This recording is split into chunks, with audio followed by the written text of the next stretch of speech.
I recently read about an upcoming book called Goliath's Curse that has me intrigued.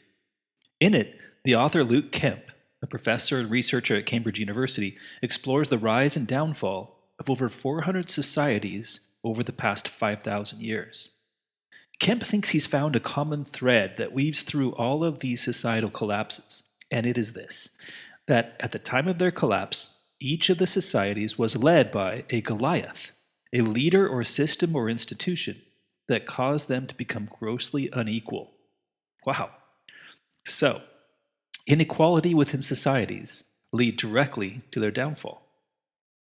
In a recent interview about the book, Kemp explains that Goliaths fall into races for resources, arms, and status. That they often do this by creating, quote, a monopoly on resources through the use of violence over a certain territory and population. However, as they, quote, extract more wealth from the people in the land, they make societies more fragile, leading to infighting, corruption, immiseration of the masses, less healthy people, overexpansion, environmental degradation, and poor decision-making by a small oligarchy. The hollowed-out shell of a society is eventually cracked asunder by shocks such as disease, war, or famine, unquote. Again, that's pretty powerful. When I read that, light bulbs start turning on in my brain, because it sounds exactly like what I believe to be the central message and pattern of the Book of Mormon. And here, a man who has dedicated his life to studying history and archaeology has discovered the exact same thing. I remember when I first made the discovery about the word iniquity, which is used 220 times in the Book of Mormon, or about once every other page, is the etymological root for the word inequality. In other words, that they are the same word. Over and over in the Book of Mormon, it warns against iniquity and shows the pattern of peoples being destroyed when Goliaths led them to become unequal. It happened to Jerusalem in Lehi's day, to the early Nephites after Jacob's warning about inequality, to the people of King Noah, to the city of Amalickiah, the people of Amalickiah, the Nephites at the time of Christ's death, Jaredites, and the Nephites in the end of the Book of Mormon. Every single one of those destructions has one thing in common.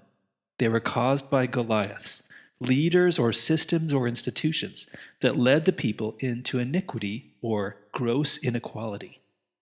And now this Cambridge author has discovered that inequality or iniquity has been the cause of every societal collapse throughout history. Why are we not shouting this from the rooftops? Something I find fascinating is that Kemp describes the Goliaths as leaders or institutions who are, quote, walking versions for the Dark Triad, unquote. The Dark Triad is a recent discovery that links the traits of narcissism, psychopathy, and Machiavellianism. And so I took a look at each one of these Dark Triad traits, and here's what I found. First, narcissism. It's defined as an inflated sense of self-importance and an excessive need for recognition. Narcissists see themselves as exceptional and often expect special treatment, even at the expense of others. Narcissists have the core traits of grandiosity, entitlement, need for admiration, and a lack of empathy. Second, sociopathy. It's defined as a disregard for societal rules and the rights of others. Sociopaths may be charming or persuasive, but their lack of remorse and impulse control often leads to harmful or reckless actions. So their core traits are defined as the lack of remorse, manipulativeness, impulsivity, and disregard for others' rights. And third, Machiavellianism. It's defined as a calculating, strategic approach to life centered on personal gain. Wow, pretty much our capitalist society today. Those high in Machiavellianism view others as tools to be used, often employing deception, flattery, or manipulation to maintain control or achieve their ends. That's pretty much every business environment that I've been in throughout my lifetime. Their core traits are manipulativeness, strategic exploitation, cynicism about human nature. So my question is it possible that certain people or institutions who possess these Dark Triad traits cause gross inequality among people and lead to societies becoming fragile and ripe for collapse? Well, let's take a look at a couple of examples.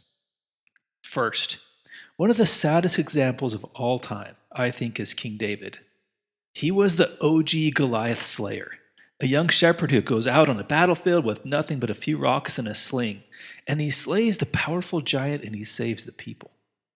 But then something incredible happened. His new fame and importance morphed and transformed him into the very Goliath he had killed, a powerful, brutal king who amassed hordes of gold and hundreds, maybe thousands of wives and concubines through intrigue and bloodshed. As just one example, the Bible gives us the story of his terrible seduction of Bathsheba, which illustrates David's dark triad traits. First, narcissism. Quote, "And it came to pass, David sent and inquired after the woman, Bathsheba, and took her." Unquote. He believed his position as the king entitled him to take another man's wife. Machiavellianism. He schemed to cover up his impregnation of Bathsheba, manipulating circumstances to make it look like Uriah was the father. And psychopathy. When that deceit failed, David sent Uriah to the front lines to be killed, and then took Bathsheba as his own wife. So he follows the Goliath pattern. His self-indulgence, his manipulation, and disregard for life established a society among the Jews of war, inequality, and the captivity of women, as the Book of Mormon described it, which eventually led to the destruction of Jerusalem in Lehi's time. Second example, Amalickiah. Of the many clear examples of the Goliath-type leaders in the Book of Mormon, one glaring one is Amalickiah. Like David, he wanted to become king, to have power, riches, and women. And he also, like David, accomplished his desires by using intrigue and bloodshed. The Book of Mormon illustrates his dark triad tendencies clearly. Narcissism. Quote, "And Amalickiah was desirous to be a king, and those people who were wroth with were also desirous that he should be their king. And they were the greater part of them the lower judges of the land, and they were seeking for power. And they had been led by the flatteries of Amalickiah, that if they would support him and establish him to be their king, that he would make them rulers over the people." Unquote. Next, psychopathy. Quote, "Behold, he did not care for the blood of his people." Unquote. He sent them off to war and to be killed to achieve his unrighteous desires. And third, Machiavellianism. Quote, "Amalickiah sought the favor of the queen and took her unto him to wife, and thus, by his fraud and by the assistance of his cunning servants, he obtained the kingdom. Yea, he was acknowledged king throughout all the land." So he followed the Goliath pattern. His ambition, his cruelty, and his deceit led directly to war and to the deaths of tens of thousands of people, his own and the Nephites, before his kingdom eventually crumbled. How about today? Are there Goliaths among us seeking power, wealth, women, status?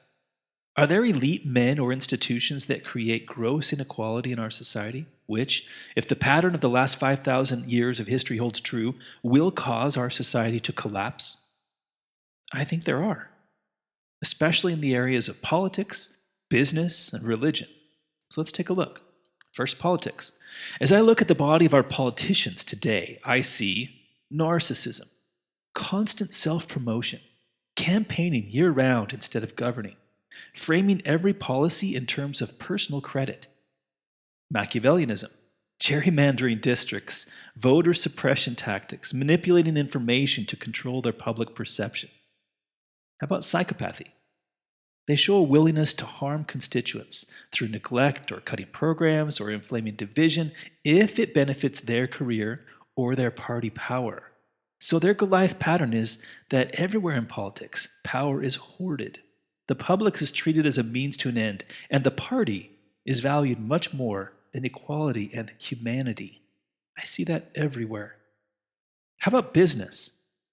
All around in the business world, which I've seen a lot of, today I see narcissism. CEOs, management, and stockholders reap the lion's share of effort and money, while the workers become increasingly unseen, unheard, very much underpaid, and disposable. That's kind of the trait of right now, 2025, is the gig work economy and the disposableness of the workers. Machiavellianism. Businesses lobby to rewrite laws, and in fact, they meet behind closed doors in Washington routinely to write the laws. They outsource risk while keeping profits private. That's the theme song of the whole 2008 financial collapse and takeover by the financial district. And they get special treatment and special rules. That is nowhere more apparent than in my own valley. Psychopathy. Business is definitely indifferent to human suffering. That is the nature of capitalism. There's routine mass layoffs, monopolization of land and resources. Their Goliath pattern is profit, power, and status. They're pursued without conscience. Businesses do not have consciences. They're created specifically so that they aren't a human soul. Those at the bottom of the pyramid, therefore, suffer. Let's look at religion. Are there Goliaths in religion? Well, in the LDS Church especially, but also in the wider world of organized religion, I definitely see narcissism, leaders who claim exclusive access to authority and truth, placing themselves as intermediaries between God and the people. As President Nelson so memorably taught, what is a prophet? He speaks for God. How about Machiavellianism, using guilt, shame, fear of damnation, and promises of eternal blessings to secure complete obedience from the members and financial gain. Psychopathy, covering up abuse and scandal in order to protect their institutional reputation, regardless of Christ's teachings and the harm to the individuals that it causes. So the Goliath pattern of religion is their good name and survival are more important than the truth, and their financial status is more important than the well-being of humankind and the poor. Man, when I step back and look at these powerful institutions that sit at the head of our society today, religion, politics, or government, and business, and at the powerful elites that control them, I feel afraid. I'm ashamed that we let these Goliaths take power over us. They control every aspect of our modern life today. Where we can live, what we can eat, even what we can put on, from garments to face masks, from FDA regulations to OSHA, from the TSA to the CIA, the Goliaths reign supreme and unchallengeable in our society today. If you don't believe me, speak up to any one of them. The more I see of these Goliaths, the more I realize that Christ was trying to say when he said, I am the way, the truth, and the life. I realize when I really study what he was trying to say, and the society that he set up in 4th Nephi. He was giving us a warning and a pattern, a warning against Goliaths, and a pattern for a peaceful and equal society. I think we need the Book of Mormon now more than ever, and I believe it will become increasingly important as the days go by, and the Goliaths amass ever more power over our lives. And here's why. First, the Book of Mormon teaches the only way to avoid Goliaths, and this is found nowhere else. It says, Thus saith the Lord, Ye shall not esteem one flesh above another, or one man shall not think himself above another. Therefore I say unto you, it is not expedient that ye should have a king, and I can put in there a Goliath of any kind, a business, a political, or a religious leader. If our society were simply to listen to this one direct commandment from the Lord, there would not be a single political, business, or religious Goliath among us. Period. 2. The Book of Mormon teaches us the pattern Luke Kemp found and pointed out in his book. Quote, How much iniquity doth one wicked king cause to be committed? Yea, and what great destruction, unquote. And thus we see how quick the children of men do forget the Lord their God, yea, how quick to do iniquity, and to be led away by an evil one. Yea, and we also see the great wickedness one very wicked man can cause to take place among the children of men. Wow. Third, Moroni clearly spells out why the Book of Mormon has been saved for us Gentiles today. He says, Wherefore, O ye Gentiles, he's talking right to us, it is wisdom in God that these things should be shown unto you, that thereby ye may repent of your sins, and suffer not that these murderous combinations, these Goliaths, shall get above you, which are built up to get power and gain. Holy cow, he nailed it. And the work, yea, the work of destruction. That's what happens to every society that lets a Goliath get in power over them. The destruction shall come upon you. Yea, even the sword of justice of the eternal God shall fall upon you, to your overthrow and destruction, if ye shall suffer these things to be. It's as if this Kemp guy was reading the Book of Mormon and reading the words of Moroni here. It's the exact same pattern. Every time in history, when a society lets a Goliath get above them, and they accept gross inequality, then they are ripe for destruction. I'm sad that we've allowed our society to be hijacked by these powerful Goliaths of church, business, and state. We have all of history before us. We have the scriptures, the terrible examples of David and Amalickiah and Nehor and King Noah. We should know better. And so I'm sad that so many of us have been led by our Goliath leaders to believe that the powerful are noble, but the humble are pathetic. That to profit is fair, but to share is unfair. That safety is essential, but freedom is dangerous. That iniquity is prosperity, but equality is impossible. Wow. If history, if the Book of Mormon, if Christ's own teachings tell us anything, they tell us the exact opposite. Humility, sharing, freedom, equality. These are the only things that really matter. These are the true virtues. But tragically, they are the exact opposite of what our Christian USA society values today. The exact opposite. We value powerful, profitable, safe iniquity. And yet, these things, humility, sharing, freedom, equality, they might be the only keys to prevent the destruction of our Gentile society in these last days. I think I'll close with this inspiration that I had yesterday.